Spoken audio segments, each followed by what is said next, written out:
अगर आपने अभी तक मेरा चैनल सब्सक्राइब नहीं किया है तो प्लीज़ इसको सब्सक्राइब कर लीजिए और बेल आइकन ज़रूर दबाइए, जिससे रेगुलरली मेरे वीडियो की आपको नोटिफिकेशन। मैं डॉक्टर दुर्गेश पाठक, मेरे चैनल में आप सभी लोगों का स्वागत करता हूं। दोस्तों, मेरे एक सब्सक्राइबर की रिक्वेस्ट पर आज का मैं एक वीडियो बना रहा हूं और इसका टॉपिक है डायथेसिस। देखिए, जहां तक आप लोग सभी जानते हैं, कई होम्योपैथिक स्टूडेंट्स को ये जो टर्म होता है वो क्लियर नहीं होता।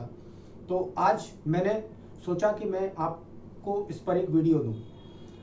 जैसा कि हम सभी जानते हैं, जब भी हम कोई मटेरिया मेडिका में मेडिसिन पढ़ते हैं तो बार बार डायथेसिस टर्म आता है। तो आज हम इस वीडियो के अंदर जानेंगे कि ये डायथेसिस का रियल मीन क्या होता है और अलग अलग टाइप की डायथेसिस को हम यहाँ पर समझेंगे।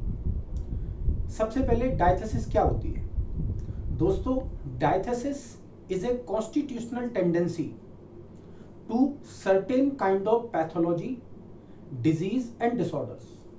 मतलब हमारी बॉडी का एक टेंडेंसी किसी भी प्रकार की बीमारी होने के लिए जो होती है उसको हम डायथेसिस कहते हैं। जैसा कि आप देखते हैं कि जैसे 4 लोग हैं, किसी को किसी तरह की बीमारी ज़्यादा होती है, किसी को किसी तरह की बीमारी ज़्यादा होती है।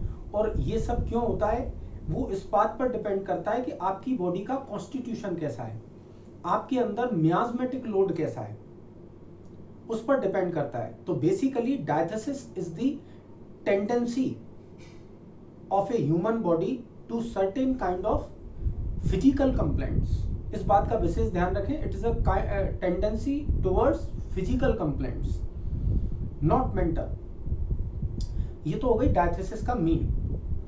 Now what is the cause? तो जैसा कि मैं ऑलरेडी बता चुका हूं, किस ह्यूमन बॉडी को कौन से प्रकार की पैथोलॉजी, डिसऑर्डर और डिजीज होगी, ये इस बात पर डिपेंड करता है कि उसका कॉन्स्टिट्यूशन क्या है, उसके अंदर मियाज्मेटिक लोड क्या है। इसलिए डायथेसिस को हम कॉन्स्टिट्यूशन का रिफ्लेक्शन भी कहते हैं, या डायथेसिस को कॉन्स्टिट्यूशन का पार्ट भी कहते हैं। जैसे मैं अगर इसको आपको दूसरे तरीके से समझाऊं तो हमारी बॉडी का जो कॉन्स्टिट्यूशन होता है वो 2 चीजों से मिलता है, एक हमारी माइंड से और एक हमारी बॉडी से। माइंड में हम टेम्परामेंट को देखते हैं। अलग अलग माइंड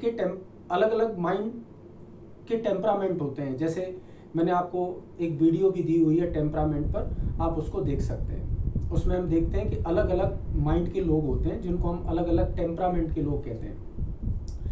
तो जिस तरीके से माइंड का रिफ्लेक्शन अलग अलग प्रकार के टेम्परामेंट से होता है, अलग अलग प्रकार के नेचर से होता है, उसी तरीके से हमारी बॉडी का जो नेचर होता है या रिफ्लेक्शन होता है वो डायथेसिस से होता है।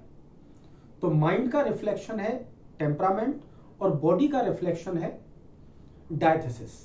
तो इस बात का विशेष ख्याल रखिए कि डायथेसिस जो टर्म है वो हमारी फिजिकल बॉडी की प्रॉब्लम से कनेक्टेड है, मेंटल से नहीं।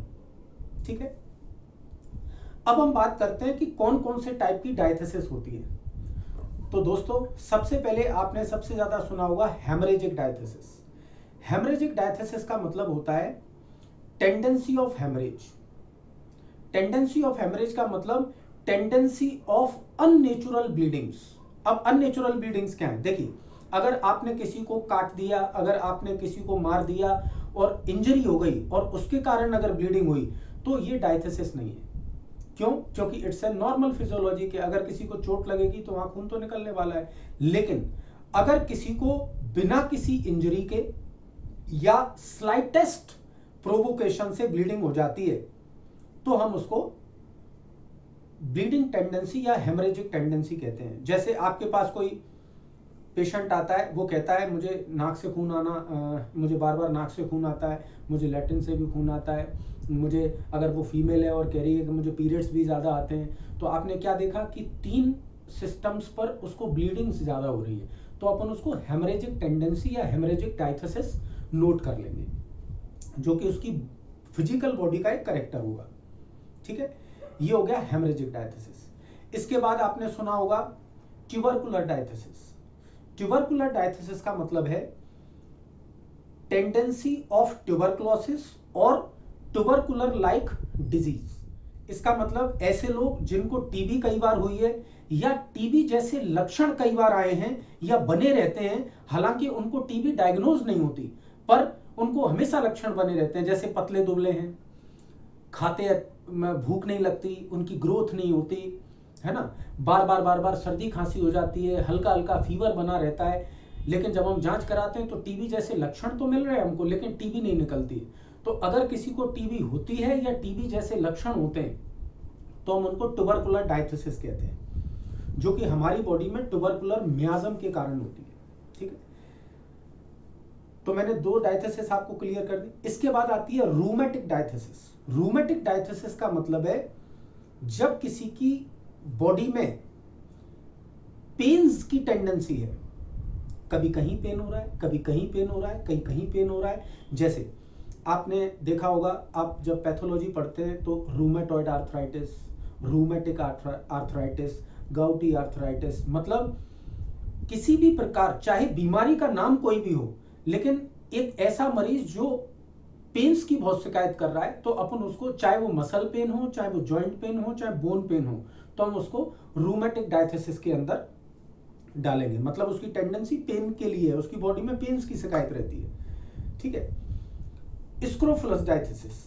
स्क्रोफुलस डायथिसिस का मतलब है टेंडेंसी ऑफ ग्लैंडुलर अफेक्शंस, मतलब आपको ग्लैंड्स की बीमारियां होने की टेंडेंसी है। जैसे आपको थायराइड के डिसऑर्डर्स हैं, आपको ब्रेस्ट के डिसऑर्डर्स हैं, आपको गोनेड्स के डिसऑर्डर्स हैं, आपको लिवर के डिसऑर्डर्स हैं, तो ये स्क्रोफुलस डायथिसिस में आ जाता है।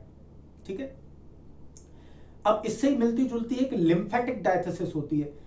लिम्फेटिक डायथिसिस का मतलब क्या होता है दोस्तों? लिम्फेटिक डायथिसिस का मतलब होता है कि पेशेंट को जो हमारा रेटिकुलो एंडोथीलियल सिस्टम है या जो हमारा लिम्फोइड सिस्टम है उसकी बीमारियां होने की टेंडेंसी रहती है। जैसे लिम्फोइड ऑर्गन्स कौन कौन से होते हैं? हमारे lymph node, bone marrow, spleen, liver, इनकी जिन लोगों को बीमारियां होने की टेंडेंसी होती है उनको हम लिम्फेटिक डायथिसिस का नाम देते हैं। इसके अंदर टॉन्सिल भी आते हैं। तो अब जो यहां पर एक कंफ्यूजन अपने को मैं क्लियर कर दूं, स्क्रोफुलस, अब जैसे टॉन्सिल है, कई बार इसको स्क्रोफुलस डायथिसिस बोल दिया जाता है, पर scrofulous diathesis is basically related with the gland and lymphatic diathesis related with the lymph nodes, liver, spleen, bone marrow, जिनको अपन लिम्फोइड ऑर्गन कहते हैं इन टर्म ऑफ पैथोलॉजी। एक और डायथिसिस कई बार बोली जाती है गाउटी डायथिसिस, या इसका दूसरा नाम है लीथेमिक डायथिसिस, या इस एक और नाम से इसको जाना जाता है यूरिक एसिड डायथिसिस। दोस्तों, इसका मतलब होता है कि आपकी बॉडी में यूरिक एसिड बढ़ने के चांस, आपकी बॉडी में यूरिक एसिड बढ़ने की टेंडेंसी है, या आपको गाउट जैसे सिम्टम की टेंडेंसी है, मतलब आपको बार बार गाउटी जो आर्थराइटिस के है उसके सिम्टम आते हैं, या फिर आपकी किडनी में स्टोन के चांसेस होते हैं, खास करके यूरिक एसिड के स्टोन बनने के चांस होते हैं, उसको बोलते हैं हम लीथेमिक यूरिक एसिड डायथिसिस और गाउटी डायथिसिस। एक टर्म और सुना होगा आपने, स्कॉर्ब्यूटिक डायथिसिस। स्कॉर्ब्यूटिक डायथिसिस का मतलब होता है ऐसी बीमारियां और ऐसे डिसऑर्डर जो विटामिन सी की कमी से हों, जिसमें क्या होगा, आपके जो गम्स हैं उससे खून आएगा, जिसको अपन स्कॉर्ब्यूटिक गम भी कहते हैं, आपकी जो बोन्स हैं वो बहुत सॉफ्ट हो जाएंगी, ठीक है, आपकी जो वुंड्स हैं, जो घाव हैं, वो देर से भरेंगे, डिलेड वुंड हीलिंग, ये सब स्कॉर्ब्यूटिक डायथिसिस के अंदर आते हैं। तो दोस्तों, जैसा कि आपने देखा कि अलग अलग प्रकार की डायथिसिस क्या शो कर रही हैं, हमारी बॉडी में होने वाली अलग अलग प्रकार के पैथोलॉजी, अलग अलग प्रकार की डिजीज, अलग अलग प्रकार की फिजिकल कंप्लेंट्स।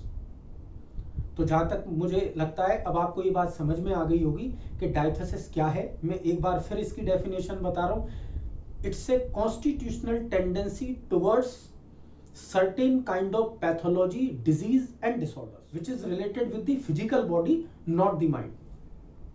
अब सवाल ये उठता है कि हम ये डायथेसिस पढ़ते क्यों हैं, और जब भी हमारे पास कोई पेशेंट आता है और अगर हम उसमें डायथेसिस ढूंढ रहे हैं और उसकी डायथेसिस लिख रहे हैं तो उसका हमें फायदा क्या मिलता है। तो दोस्तों, आप सभी जानते हैं जब हम किसी पेशेंट को देखते हैं, खास करके जब कोई क्रोनिक डिजीज का पेशेंट होता है, क्रोनिक केस हम देख रहे होते हैं, तो हम उस मरीज के कॉन्स्टिट्यूशन को समझते हैं, मतलब उसके फिजिकल कैरेक्टर और मेंटल कैरेक्टर। चूंकि ये मैं पहले ही बता चुका हूं, डायथेसिस हमारे फिजिकल कॉन्स्टिट्यूशन का एक पार्ट होता है।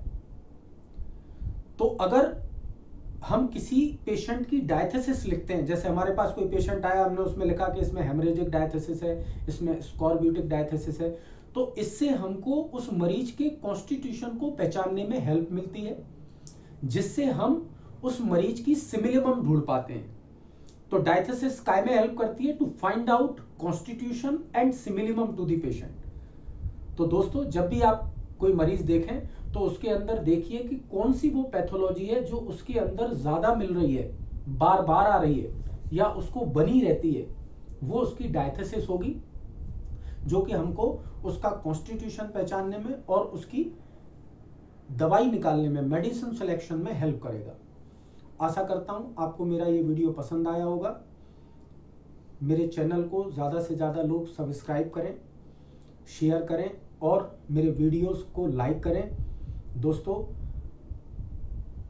मैं एक बात और यहां पर बताना चाहता हूं, मेरे चैनल ने 1000 सब्सक्राइबर पूरे कर लिए। दोस्तों, मुझे इसी तरीके से अपना प्यार देते रहिए। नमस्कार।